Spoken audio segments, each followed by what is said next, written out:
This is a Hoover Turbomaster electronic from U5096, 1989 March 1989. This belongs to a fellow collector, the same fellow collector who gave me the vacuum cleaners earlier in the year, the AEG electronic, the Maytag, the Hoover Hurricane, all of that stuff. And this is my payment to him, bar the money I gave him for the AEG, for the other machines. It is a full refurb on his Hoover Turbomaster. So, let's get this old girl, it's only 2 years younger than me, plugged in, turned on, and see what is what.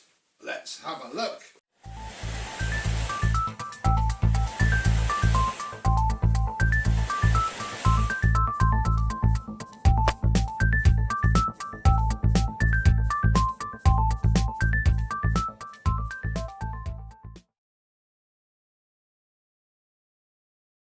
Yes, hello, my vacuum cleaner chums. How are you today? Yes, the old Hoover Turbomaster. Certainly not a rare machine, not a common machine. The people that have them tend to hold on to them, but we've certainly seen more than our fair share on this channel, which is quite nice really, to be able to show you all a machine that, I mean, you know, if one came up locally to you, you get a bargain. If it was collection only, who knows what they go for with postage, because I would never dare post a Hoover Turbomaster, not without taking that bit off of this bit at least. So what do we have? Well, the lean isn't too bad. All Turbomasters lean, they use the same sort of mechanism as a Hoover Turbo Power, and obviously all wears, especially these, which are quite heavy.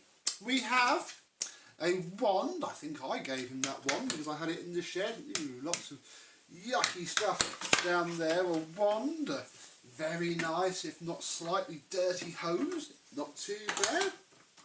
Obviously Cotswold beige does show the dirt. At the back we have ourselves an upholstery tool with no litter pickers. This has seen some use, all the corners are rounded off, but once it's fitted, you'd never tell. We have ourselves a very used, to the point where I'm not quite sure how well I'll be able to make that work again, dusting brush, there we go, and again, very used, very battered crevice tool. So it's clear to me that this machine has seen its fair share of use. Of course, being the total system, we have automagical cord rewind, which I think works quite well.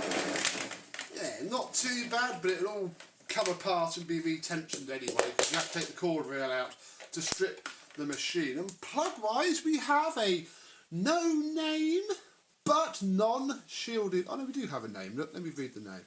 Delta. We have a nice Delta plug, probably of the appropriate vintage, because the plugs are not shielded. Plugs, the pins on the plug is not shielded. That didn't happen in the UK until I think the 90s. Somebody will correct me. Stay there. Marvellous. So we have our electronic motor control. Don't know if you can tell, but if I try and move this, look, it pushes. That is not great. What I think is happening is it's so gunked up that it's just binding. That should be ever so smooth, so I have to brake cleaner, an electrical contact cleaner, the slider control. If not, I think I've got a spare stick, who knows.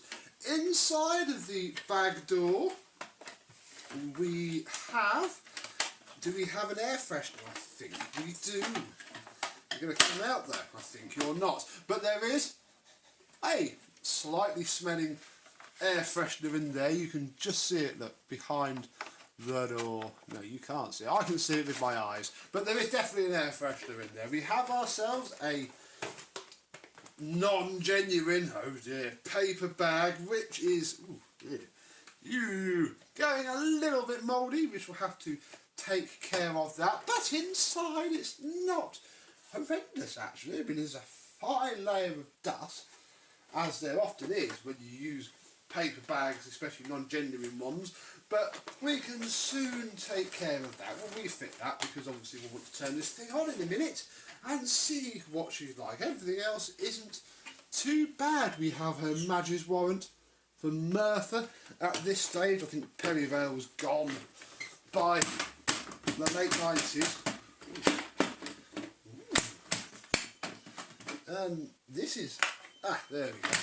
That button's a bit gunked up as well. This is the problem with our vacuum cleaners. When they get filthy, they get sticky and things don't work and who knows what. Down here, and again you can see by the state of the thing that it's had the suction selected more than once. There we go. We'll leave it in brush roll so I don't wonder what's going on. We have the height control. Very nice. Going by the look of under that knob, I think this machine has a little bit of fading, not too much though, not too much indeed.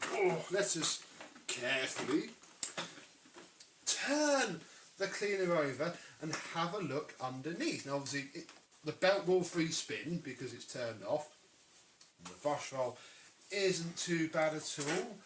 Fair few cobwebs underneath, but yeah, overall she's alright. I reckon it's gonna be okay. I think the thing to do next is we'll grab a screwdriver and we'll take the bottom plate off to check that, you know, it's not clogged up.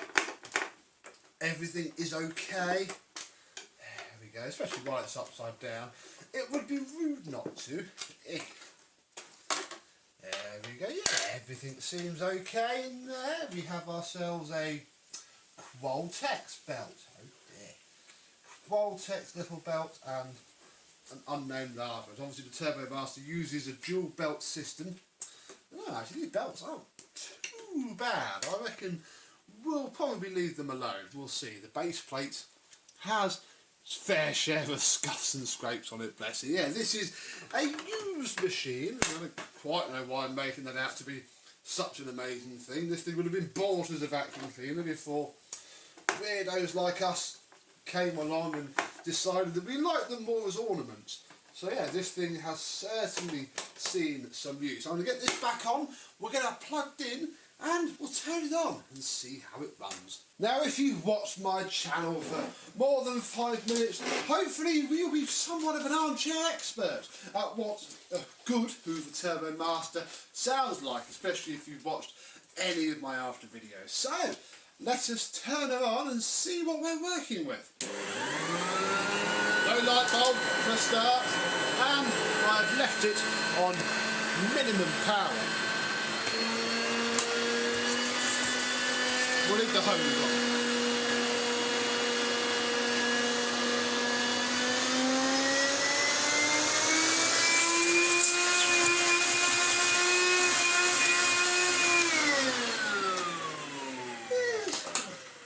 Suction's alright. I mean, these were never great at tool suction anyway. I mustn't lie to you there.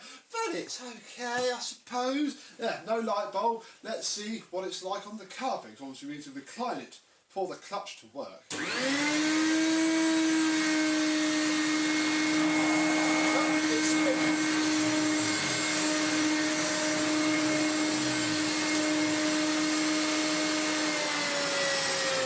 I'll turn it down a bit so we can hear each other.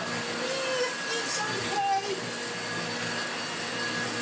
Picking the bits up, can't deny that.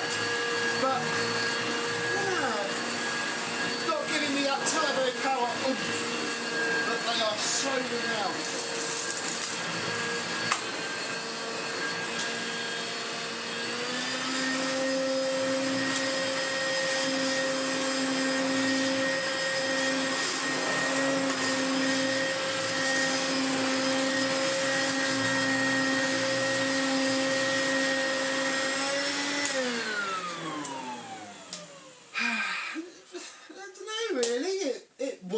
It picks the bits up, but she's tired, folks. She needs new bearings.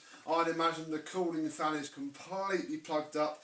Every rubber seal will just be filthy and letting all the airflow out. And yeah, I think the old girl just needs a bit of the old Becco 1987 love was, you know. I would tell to you, take it apart, wash it and put it back together. Pretty much all we're going to need to do on this with a new light bulb. So, yeah, I think this is a perfectly viable project. The only new parts we'll need are two 608 ZZ bearings, two brush roll bearings, or they might clean up. Maybe a belt set. I'll have a look on eBay, see if there's any, and of course a nice HEPA flow bag.